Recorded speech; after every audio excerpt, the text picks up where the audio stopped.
Good afternoon. Today I'm going to make Echinacea Golden Seal soap. I made this soap before, but I never videoed myself making it in the process that I went through. I do have a video up showing the cut and some of my thoughts on that particular bar of soap. The difference between this particular soap is how long I let the infusion last. The first in my infusion video, I let it infuse in warm water on low for about 2 to 3 hours. This time the oils and the herbs infuse literally almost like 6 months. So, and that was simply because life. I didn't have the time to, drain it out and everything. So today I'm going to show you the process that I use in order to make this soap. And I have Echinacea Golden Seal. The Golden Seal was infused in avocado oil, and the Echinacea was infused in olive oil, and that was probably over like a 6 months minimum process. I have a little castor oil, a little cocoa butter, and then I'm going to super fat with a small amount of shea butter, and I'm going to send it with lavender essential oil. This is another attempt. Well, I'm making this again because I got a request to make this soap, and honestly the soap came out beautifully. I mean, it was beautiful, and I really like the combination. So right now, in looking to source some Echinacea and Golden Seal, the price has gone up probably 3 or 4 times than what I initially bought it for, but I still had some on hand. So if anyone is thinking about making this, please keep in mind that the price of the herbs to do this has gone up due to the circumstances around the world and people trying to build up their immunity, because of course Golden Seal and Echinacea both have been known to help boost the immune system. So with that being said, I'm going to go ahead and get started. First and foremost, protective gear. Alright, so in the white bowl here, what I have is my lye water, and it's just about at room temperature. It's 95 degrees. I have my other oils, which consist of coconut, cocoa butter, and castor oil. And then here, just so you can get an idea, see how golden that is? This is the Echinacea and Golden Seal mixed with the olive oil and avocado. So this is at 109. The other oils at 107. I'm trying to soap as close to room temperature as I can. So what I'm going to do is just pour this in with this. And normally I would heat these up with a crock pot. But for the sake of time today, I put it in the microwave because I prepped last night. So everything was pretty much room temperature. So I just want to get all that goodness out of here, and I want to combine these two oils. And I know by combining them, they'll probably bring the temperature right at or below room temperature, which is good. I don't want to increase or speed up the trace. I want this to be a nice, smooth transition. And again, guys, the best thing to do these days is to make your own soap. If you can imagine it, as far as the ingredients, you can do it. The ratio doesn't matter. There are several soap calculators out there that will help you with how much water, lye, give you the characteristics of the soap based on the ingredients that you use. For those of you who are just looking to make your own soap and know what's in it, you don't want anything fancy, you can absolutely make soap with something that you already have in your cabinet. 2 things that I normally keep is olive oil and coconut oil. I even have canola oil. That's a basic ingredient. So now that I've combined all my oils together, I'm just going to blend it. Make sure we got everything incorporated. Check my temperature. It's at 98.6. And I'm going to add my lye. Let me put on my goggles, because I've had instances where lye has splashed up. And of course I don't have on long sleeves. So for those of you who are watching who are new to soap making, you want to follow all the safety precautions by having Eye protection, protect your hands, because the lye is caustic. It can burn your skin or irritate very seriously, and not only that, your eyes. So I'm going to just pour. This is my lye water in to my oils. Get all of that out.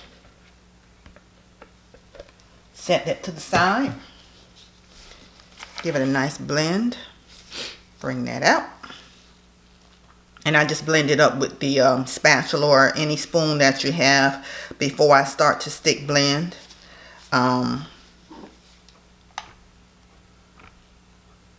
Temperature is holding at 99 degrees.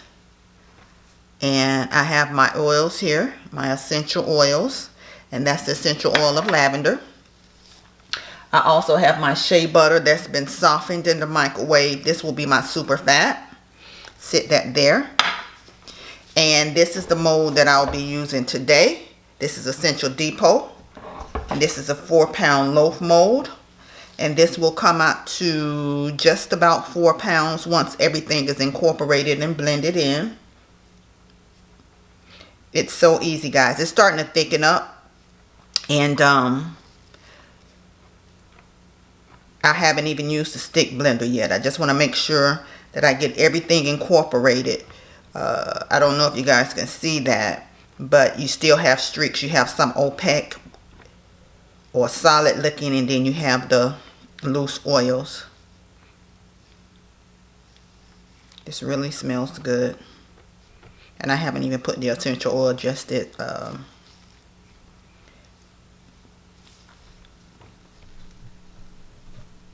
don't know if you guys can see that, but it's starting to, it looks like thicken and grain up. And actually this happened before in the first batch. And it could be a false trace.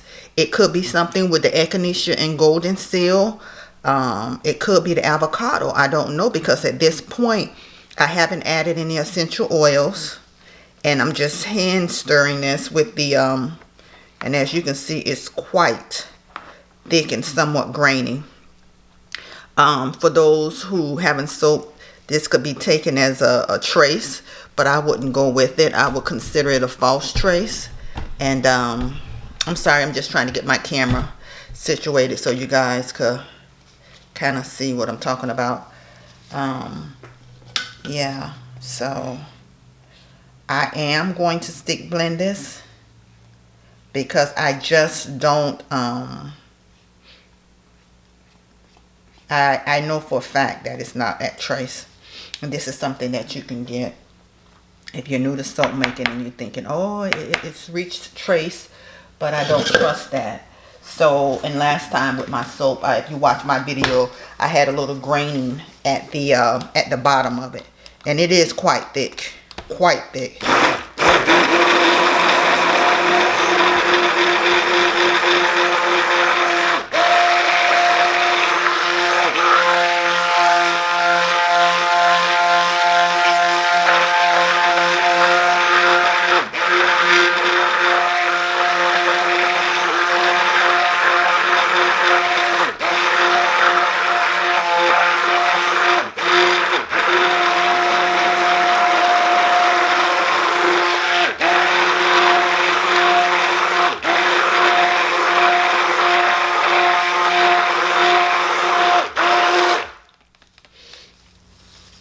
And if you guys could see, you see that stick blender? How thick that is? That's very thick. And that shouldn't be, simply because room temperature. Usually that slows down trace. I haven't added any essential oils. Nothing out of the ordinary. But I did get this last time with the other batch. It didn't affect the soap in any way. It actually turned out great. The smell, the slip of the soap, the bubbles, everything. It was a wonderful, wonderful soap. So I do, it looks like I have some soap on the, some oils on the inside that may want to try and separate.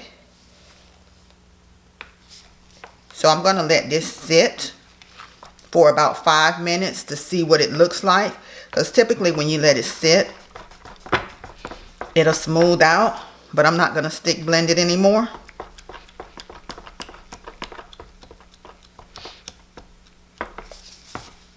It is very grainy.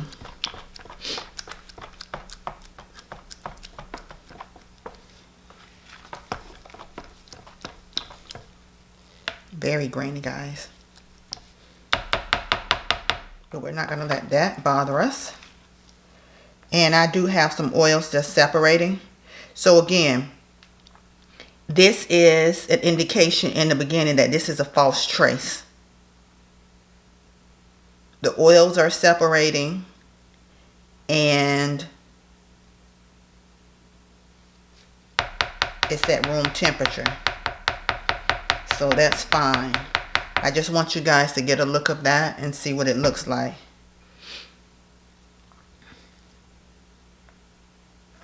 I got soap.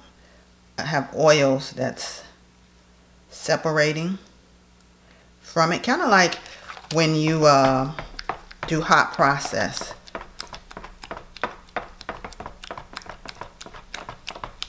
But I'll bring you guys back. I'm just going to stir this with my spoon. Okay guys, just as I suspected, it's pretty much a false trace.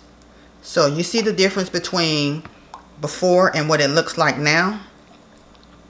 I added my shea butter in for my super fat. I just let this sit literally for less than, I don't know, 5 minutes. Maybe not even that. And it just started to loosen up. When I came back to it, it was thick and it had a little bit of oil sitting on the top. And I just stuck the top of it in here like that. And it just fell apart. This is something that you will get, but you do not want to pour. You do not want to be afraid of it. Just let it sit. And I have to figure out, or kind of see why I got that false trace. So I added the shea butter in. It's melting. I just want to get it incorporated. I don't want to blend it anymore to thicken it back up, because I still need to add my essential oils to it. And then I'm going to pour it. But all in all, not bad. And I did strain this the best I could, but I'm going to have little pieces of echinacea, maybe some golden seal pieces in there, which is fine. I think it adds to the character of the soap and the earthiness of it. The oils itself does have an earthy smell along with the lavender. It's a really beautiful smell. So with everything blooming, don't be afraid to try herbs, grow some of your own, and just experiment and see how that is compared to 5 minutes ago. So I know next time I make this soap, I don't know if it's an avocado oil or whatever, or if it's something in the echinacea or the golden seal that does that. So right now it's really liquidy. See that? So I'm going to go ahead and put my essential oils in, and that may seize it up as well or speed it up. I don't know. It may loosen it up some more, but I'm not going to use the stick blender. I'm just going to slowly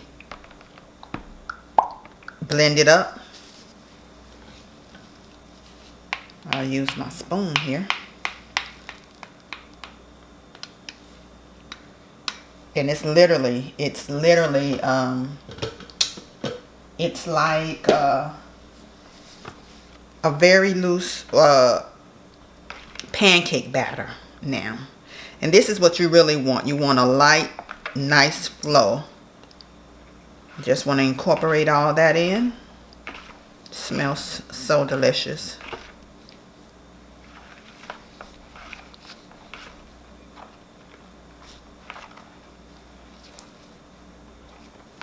Very simple.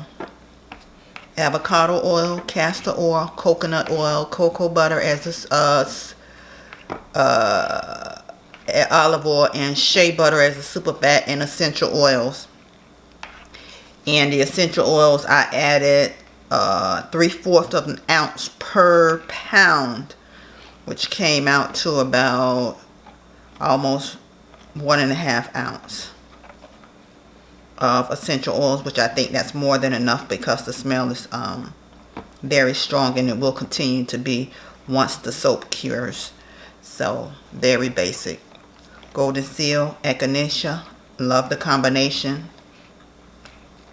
I got more videos to come, guys, and just use your imagination. So now that I'm satisfied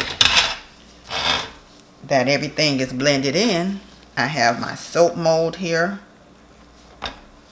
still warm. It's amazing. Just watch out, false trace. False trace, something that looks like ricing, just walk away. Especially if you haven't put any essential oils or any fragrance oils in your batter. Sometimes essential oils or fragrance oil will cause ricing, and that's that clumpiness, those little grainy looks in your batter. But if you have not added that and your batter thickens up, false trace. Could be your temperature, but for me, my temperatures were 100 or lower.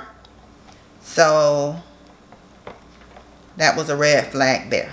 But just take your time. Don't rush it. Don't throw out the batter. Don't give up. Okay? So right now, I'm just going to pour.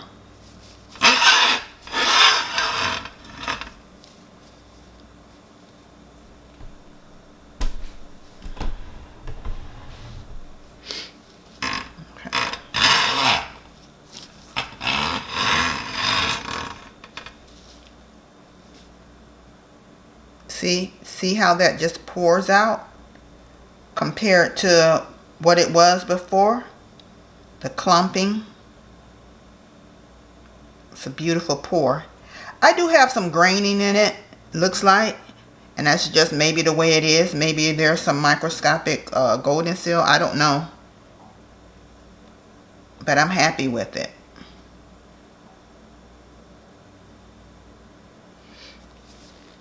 I am happy with this, so make sure I get all that out.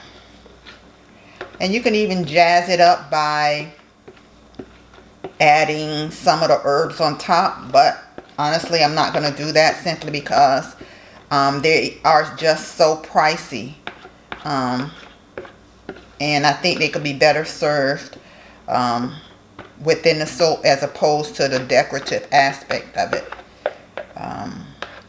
So I won't be adding any soap to it, any decorative aspects to it. The finished batter,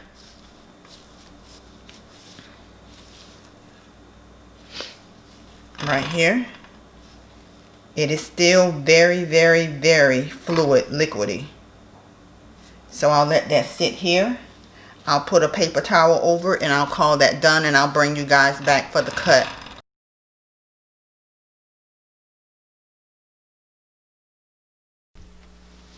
Okay guys, we're going to cut today. And it's been actually just about 48 hours since the loaf was made.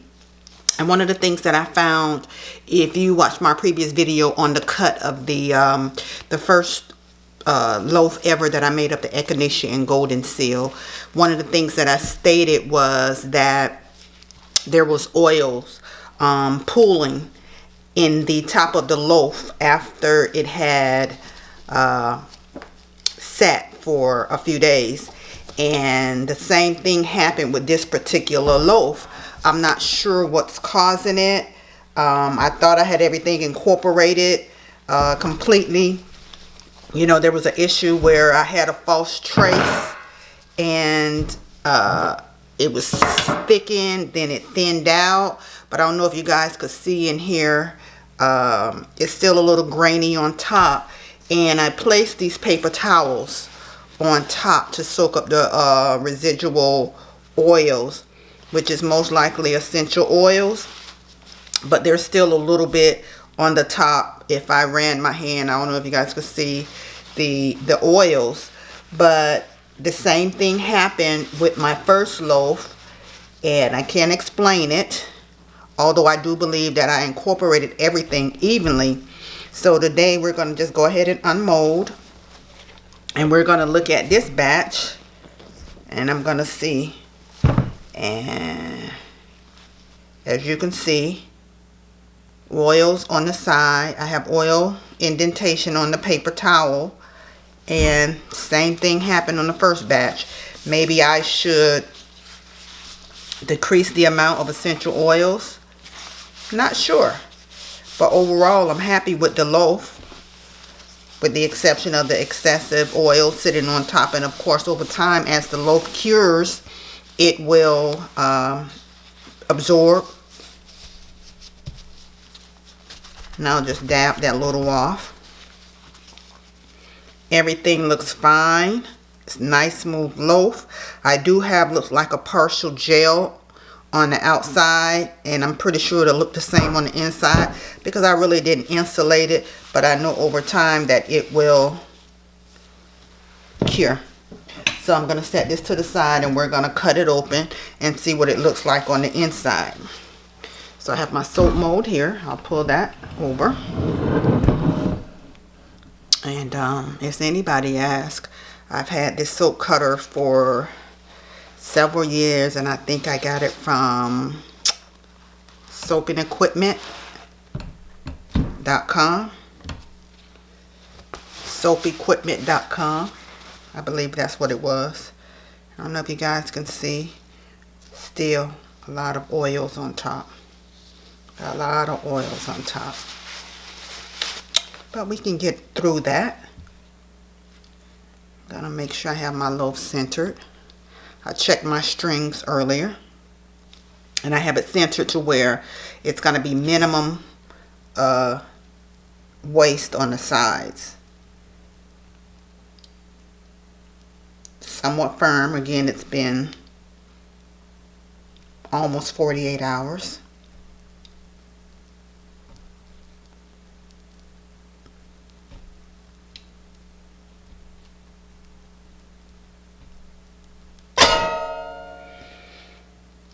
And there we have it.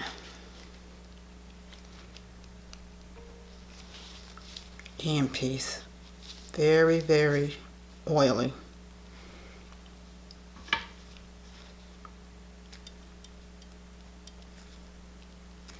And even though it gave a lot of tension cutting the side pieces. Wow. Okay. So that does look good. I'm happy with that. Of course, I'll damp the residual oils off. This is Echinacea Golden Seal with the lavender essential oil scent. Avocado, olive, shea, coconut. Shea is the supervat. Coconut oil within the batter. All in all, this is a nice loaf, and I'm happy with it. I'll let it cure for about 4 to 6 weeks, probably longer, because I want those essential oils to be absorbed in and help that dissipate.